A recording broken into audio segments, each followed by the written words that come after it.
And also we will see concept of vector subspaces. Okay, so let us start with this one.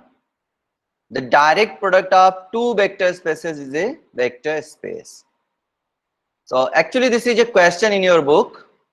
Let V and W be vector spaces over a field F, and let us suppose that Z is defined in this way, that is the direct product of V and W, that is set of all the ordered pairs, one is from V and another component is from W, right? That is called the direct product.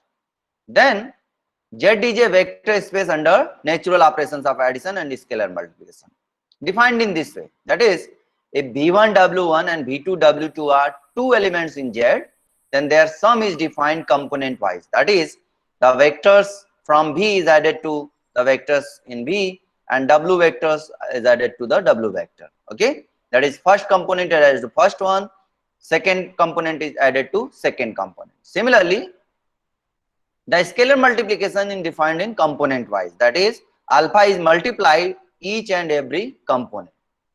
So to prove that it is a vector space over F, what you prove? You have to prove that all the 10 properties are satisfied with respect to these operations, isn't it?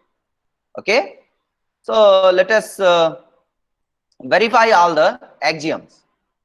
Okay, let us verify all the axioms. Fine.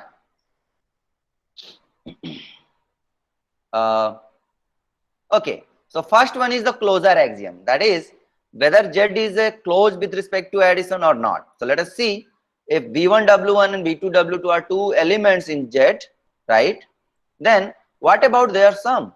So their sum is defined in this way, V1 plus V2 comma W1 plus W2. So of course, because V is a vector space, so V1 plus V2 belongs to V, and similarly W is a vector space, so W1 plus W2 belongs to W. So the first component is from V and the second component is from W. So that's why this belongs to V cross W, that's mean in Z, and therefore Z is closed with respect to addition in Z, right? So closure axiom is satisfied. Now we prove the commutative law, VS2. So what the sequence I have written in the axioms, so we are verifying in that sequence. It is not as given in the book, right? So what is the commutative law? Suppose Z1 and Z2 are two elements in Z. So we have to prove that Z1 plus Z2 is the same as Z2 plus Z1, which is easy to verify. Why? Because Z1 is V1W1 and Z2 is V2W2. So by the sum rule in Z, you have V1 plus V2 and W1 plus W2. Now because V plus is an abelian group. Why? Because V is a vector space. So V plus is an abelian group. Similarly, W is a vector space. So W plus is abelian group. That means commutative law holds in V and W both with respect to addition. You note that this plus is different from this plus. They may be same also, but they are not always identical, because V is another vector space structure and W is another vector space structure. So they may be entirely different. Okay. So by commutative law in V, you have V2 plus V1, and by commutative law in W, you have W2 plus W1. And by the sum rule in again Z, you can write this and this. So this. Therefore, commutative law also hold in this. Now, to prove that Z plus is abelian group, we have proved that three other properties. Okay. So to prove that Z is a vector space, you have to prove you have to show that all the 10 axioms are satisfied. So first 5 axioms are with respect to addition and other 5 axioms are with respect to scalar multiplication. So we are verifying the 5 properties first with respect to addition. Okay. That is the associative law, VS3. So let us say Z1, Z2, Z3 are 3 vectors, 3 elements in Z. Then you can verify that is Z1 plus Z2, Z3 is defined in this way. So this is again, you can write like this by the sum rule in Z. Because V1, V2, V3 are 3 vectors in vector space V, and associative law holds with respect to addition in V. So V1 plus V2 plus V3 is the same as V1 plus V2 plus V3. Similarly, W1 plus W2 plus W3 is the same as W1 plus W2 plus W3, and by associative line reason. So I have written here the reason for that. Okay, so again by the sum rule in Z, you can write V1 W1 plus V2 W2 V3 W3. This is Z1 and this is Z2 plus Z3. So associative law also holds in Z plus. Z plus means Z is an algebraic structure with respect to plus. That is, plus is a binary operation on Z. So this is verified in the first axiom. Okay, the first axiom verify that Z is closed with respect to addition. So we can write Z plus means it is a algebraic structure. Algebraic structure means this Z is this plus is a binary operation Z. In other words, Z is closed with respect to addition. Both have the same meaning. What is the fourth? Fourth is the existence of identity, existence of zero element. So 0 bar, that is 0 of the vector space V and 0 of the vector space W, right? 0 belongs to Z means it will be ordered pair. The first component, that is the 0 element of V, and here the 0 element of W. It will be serve as the 0 vector for Z. So it's easy to verify that it is such that if you add to any vector Z1 gives you the same vector Z1, and therefore Z1 plus 0 is Z1. Similarly, the additive inverse of Z, if Z is any vector in Z, then you can verify that there is a negative vector minus Z, because Z is VW belongs to Z. So what about this minus V and minus W?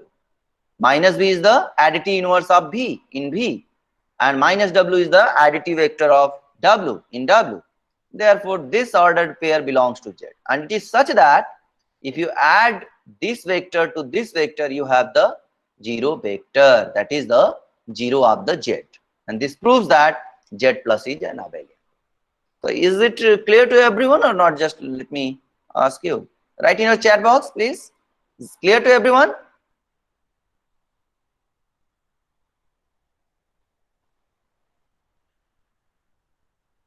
Okay, good. Right, everyone. आप लिखते नहीं हो. Okay. Again, so let us proceed to verify all the remaining 5 axioms with respect to scalar multiplication. So first one is the closure axiom with respect to scalar multiplication. So for that, suppose alpha is any scalar, that is a element in F, Z is any element in Z, then what about alpha Z? This will be by definition of scalar multiplication, it is alpha V, alpha W, and of course it is in Z because V is a vector space. The reason is written here because alpha V belongs to V for all, and alpha W belongs to W for all alpha belongs to F, and V belongs to V, and W belongs to W. The reason is because V is a vector space, so it is closed with respect to scalar multiplication. Similarly, W is a vector space, so it is closed with respect to scalar multiplication, and therefore Z is closed under scalar multiplication.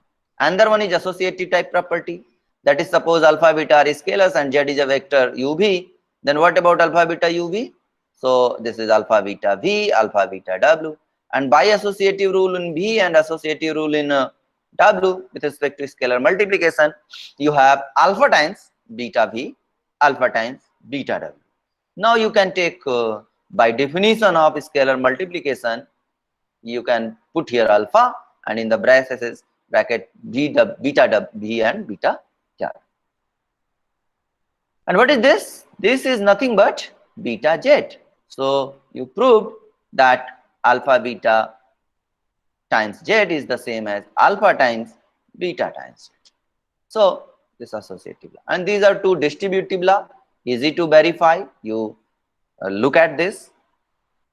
This is other distributive law, and this is the last one, that is 10th property, that is 1 into Z is, you cannot skip this. Okay, so I will provide an example to show that all the 9 axioms are satisfied, but this 10 cannot be deduced from other the above 9. Okay, so 1 Z is Z, so easy to verify, and hence the direct product of 2 vector spaces is again a vector space. So I hope it is clear to everyone. It's okay?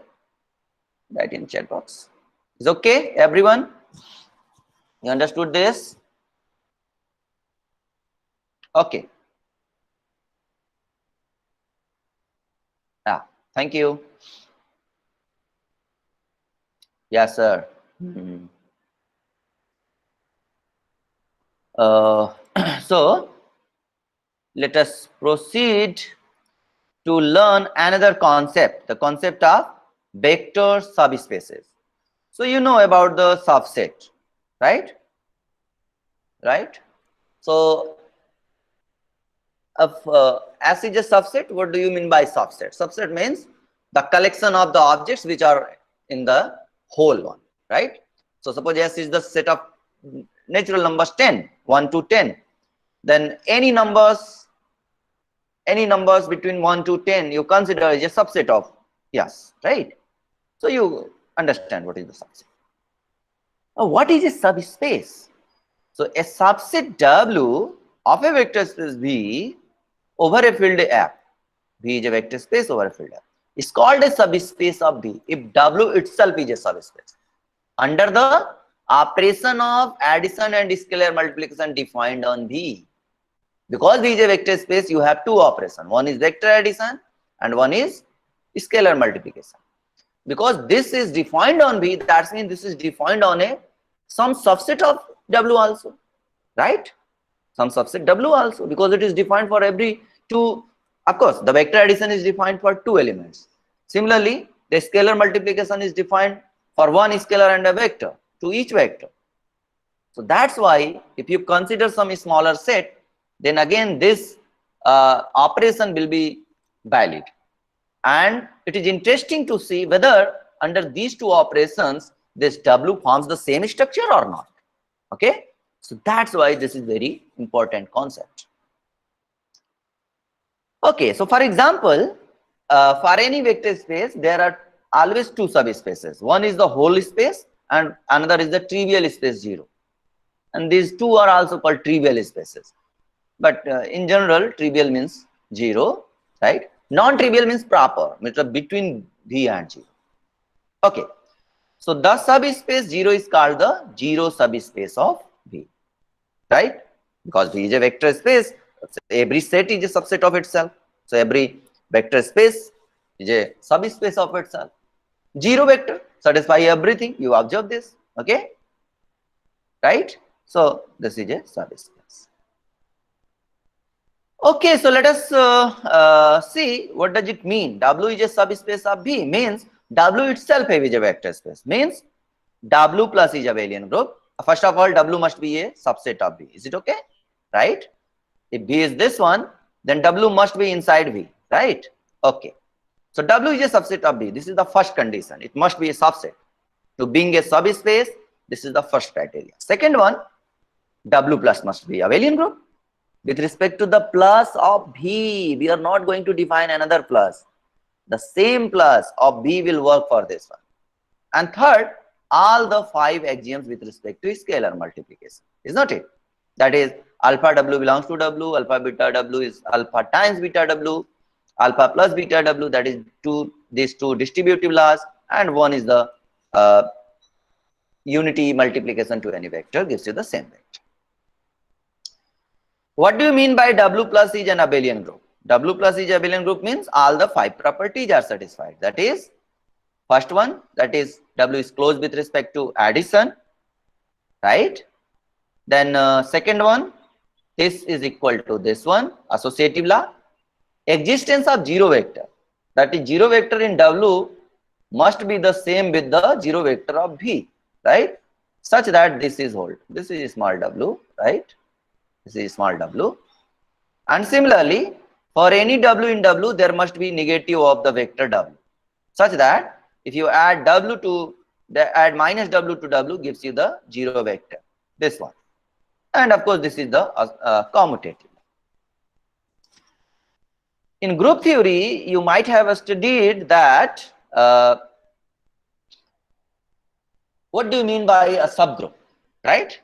So to prove that what is a subgroup? If G is a group, H is a subgroup means H itself is a group with respect to the same operation of G. And you know how to prove the subgroup, right? How to prove the subgroup? H is a subgroup of G when if and only if AB inverse, if and only if A, B inverse belongs to H, right? For all AB, for all A and B in H, is not it? Whatever you two elements you take, H must be closed with respect to the operation, and every element of H has the inverse. Here the operation is denoted multiplicatively, so that's why we are writing B inverse. Here the operation is plus, so for the inverse we are writing the additive inverse, that is we are writing minus. So it is just AB inverse, U minus B. So U minus B belongs to W. Similarly, so you may also observe that, and here that is W1 plus W belongs to W. This is equality. So why this is happening? Why this is happening? That is the question. So question is, to prove that it is a subgroup, only this condition is sufficient. So let us revisit it again in the framework of this addition, right? Means W plus is a subgroup of V plus. We have to prove. So actually we have to prove that W itself is an abelian group. That is, all the 5 properties must be satisfied. Is it okay? So I am just let me know you are aware of this group theory or not. Everyone please.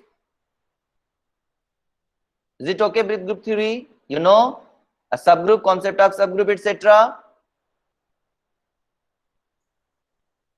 Yes, sir. Okay, thank you so much. Right. Fine. Look at the first one. W1 plus W2 belongs to W. So you see, if U is a vector here, V is a vector in W, then U plus V will be in V. It is okay. But you cannot say U plus V belongs to V, belongs to W. For example, you consider the set of all real numbers.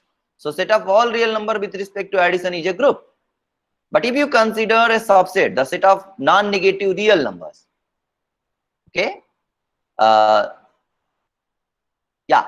set of all, let me consider the interval. Let me consider the interval -1 to +1. Then -1 to +1 is a subset of R, but it is not a group. Why? Because 1 plus 1 is 2, which is not there, right? So you cannot say definitely this one will happen in W. But what about this? Associative rule.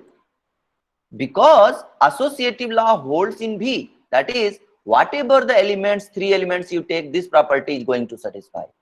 So that means if you consider in a smaller set, again it will be satisfied. So meaning is that whenever the equality is there, that property is not need not to be checked. That means this is no need to check. Similarly, this one commutative law, equality is there, no need to check, because this is satisfied in V for every W1, W2.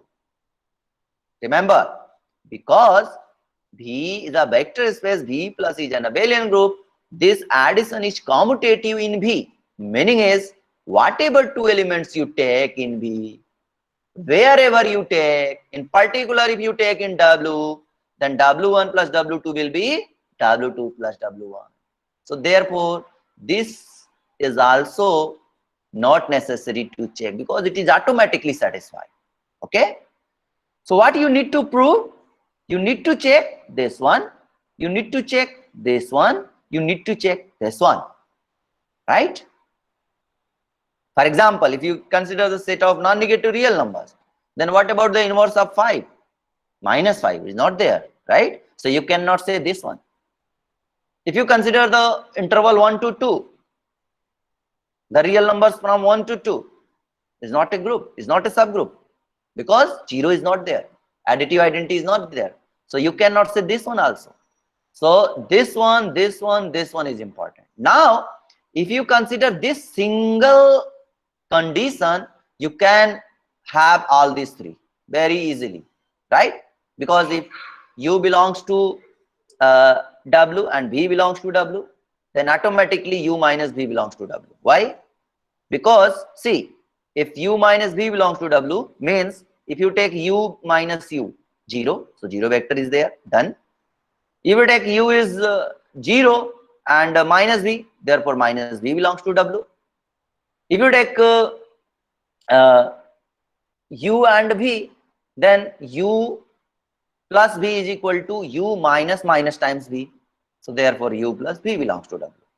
So therefore all the three properties are easily satisfied. So this single condition works for all these five. Okay. So up to here, clear to everyone? Is it okay?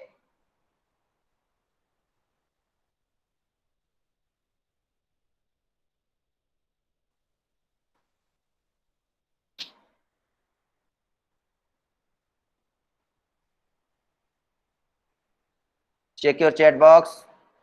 I'm asking, is it okay or not? Yes, sit. Okay. Sit भी लिख दो तुम लोग, सही है, चलो. Fine. Thus to prove, now let us come to the scalar multiplication. See, this one you cannot guarantee whether it is in a smaller set will it be satisfied or not. But here it is equality, right? Here it is equality. Here it is equality. Here it is equality. So all these remaining four except one is clearly satisfied in W, because this is true for every scalar alpha beta and for every vector in V. So whatever the vector you take in V, in particular if you take from W, then it will be satisfied. So no need to check this one, no need to check this one, no need to check this one, no need to check this one. So only you are left with this one. Okay, is it okay? This one is important, right?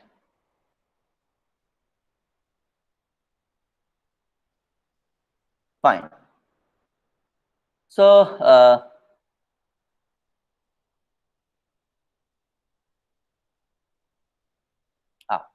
good. Thus, to prove W is a subspace of V, it is enough to show that x plus y belongs to W, alpha x belongs to W, and W has a zero vector, right?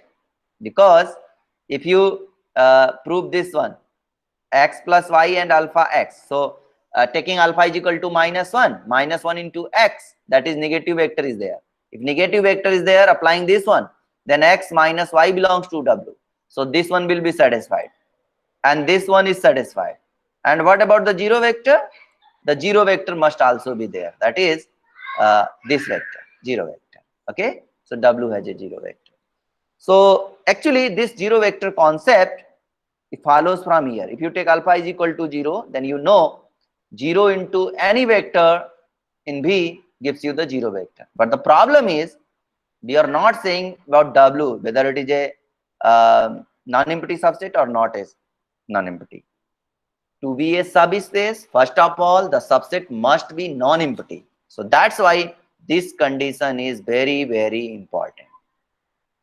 So in the form of theorem, and the fourth one is each vector W belongs to W has an additive inverse, right? So just using these four properties, you can verify that a given subset W is a subspace or not. So let us reduce some more conditions, and in the form of theorem, you have this very, very important result to verify whether a subset of V is subspace or not. Only three conditions. Number one, 0 bar belongs to W. First of all, W must be a subset. Okay, W is a subset of V. Then W is a subspace if and only if the following three conditions hold for the operations defined on V. Of course, the operation must be same. Okay, operations must be same. So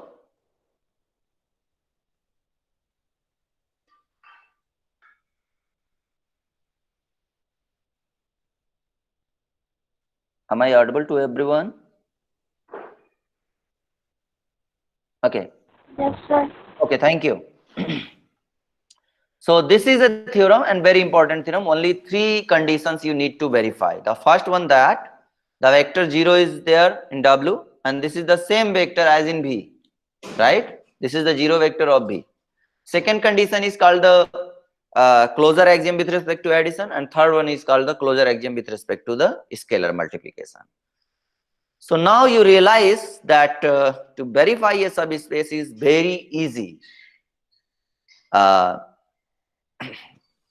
In respect that you need to verify only three conditions, that is whether 0 vector is in W or not, and the second two condition, that is the closure axiom with respect to vector addition and scalar multiplication.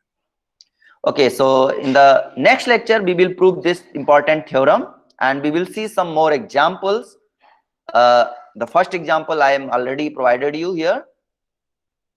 The space R2, the plane R2, which is a vector space under the usual addition of vectors and usual scalar multiplication.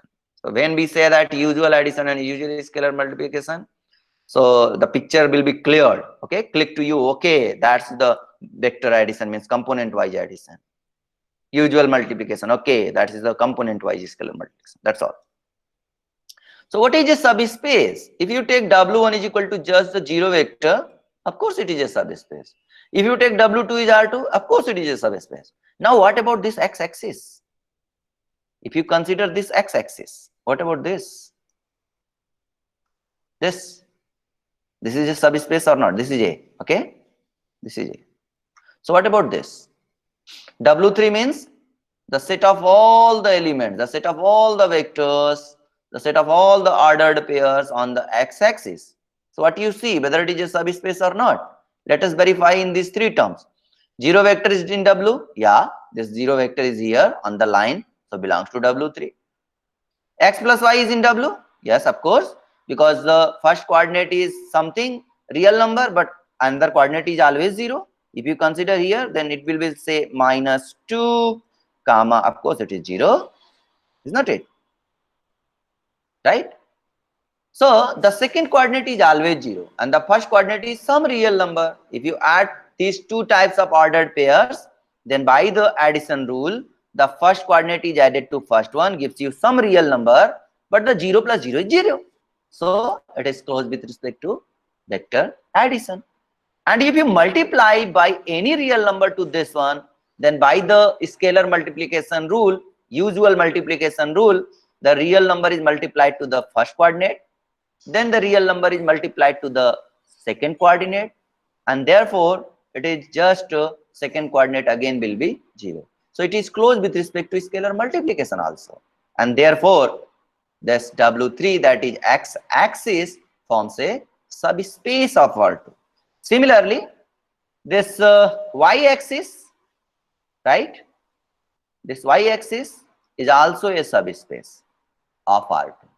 In fact, any line passing through origin, for example, y is equal to 2x is a line passing through origin, forms a subspace of R.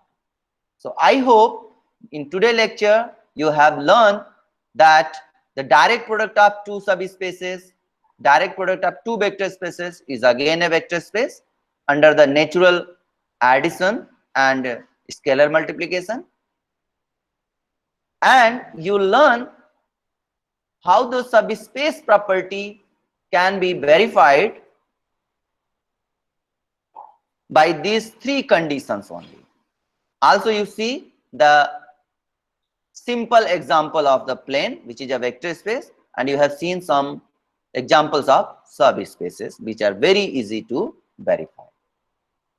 Okay, so in next lecture we will see some more vector subspaces, example of some vector subspaces, and we will prove this important theorem.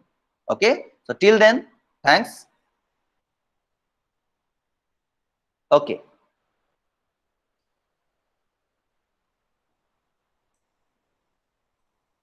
Okay, so we are done today. Thank you so much.